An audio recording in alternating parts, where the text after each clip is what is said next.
من یه ذره شک دارم یوتیوبر بشم یا نشم. اصلا سودی برای من داره، درآمدی داره؟ من الان دانشجو هستم و نمیدونم چی کار بکنم. لطفا راهنمایی کنید. خیلیاتون دغدغه این دوست عزیزمون رو دارید و همچین سوالی رو میپرسید خیلی توی دایرکت. اگه بخوای تبدیل به یوتیوبر حرفه‌ای بشی و ازش کسب درآمد هم داشته باشی که خرج زندگی و روزانت رو به دست بیاری، در اولین مورد باید علاقه به تولید محتوا داشته باشی.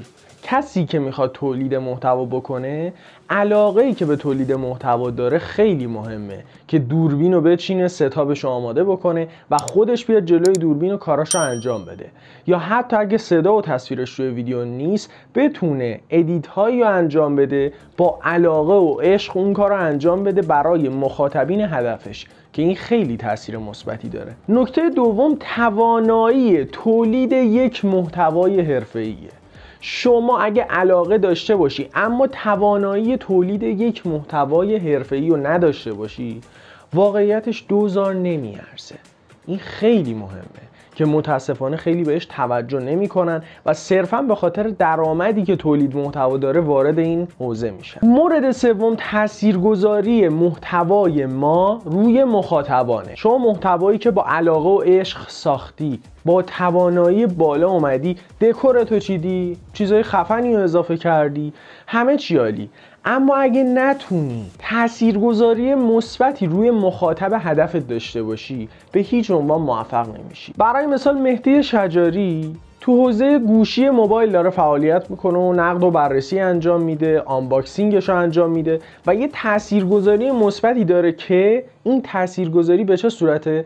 من مخاطبی که میخوام گوشی موبایل جدیدی بخرم، اول میرم توی کانال یوتیوبش و پیج اینستاگرامش، حتی محتوایی که راجع به اون گوشی موبایل هدف من گذاشته شده رو باز میکنم، نقد و بررسیشو تماشا میکنم و خیلی تاثیر مثبتی توی خرید کردن من مخاطب داره. یا برای مثال کانال های فیلم و سریالی توی یوتیوب فارسی یا انگلیسی حتی هستن که فیلم های روز دنیا و جهانو دارن نقد و بررسی میکنن و شما قبل از اینکه بری یه فیلمی رو تماشا بکنی، اول میری اینا رو نگاه میکنی و اون فیلم تو تارگتش رو میزنی، انتخابش میکنی و تماشا میکنی. و کلی کانال های مختلفی هستش که میتونن اون اثرگذاری مثبت رو روی تو مخاطب بگذارن. ببین دوست من، اینکه یوتیوبر بشی یا نشی خیلی مبحث مهمیه.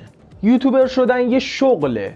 شما وقتی میخوای تولید محتوا بکنی، یه یوتیوبر بشی، کانتنت کریئتور بشی، داری یه شغل جدیدی رو پا میذاری توش، انتخاب میکنی و در مرحله بعدی هدف نهایی تو از تولید محتوا چیه؟ خیلی از دوستان هدف نهاییشون کسب درآمده، صرفا به خاطر درآمدش میان. خیلی هم به خاطر عشق به تولید محتوا و فیلمبرداری و اینجور چیزا دارن که وارد این عرصه میشن و در نهایت انگیزه رقابت باید داشته باشی.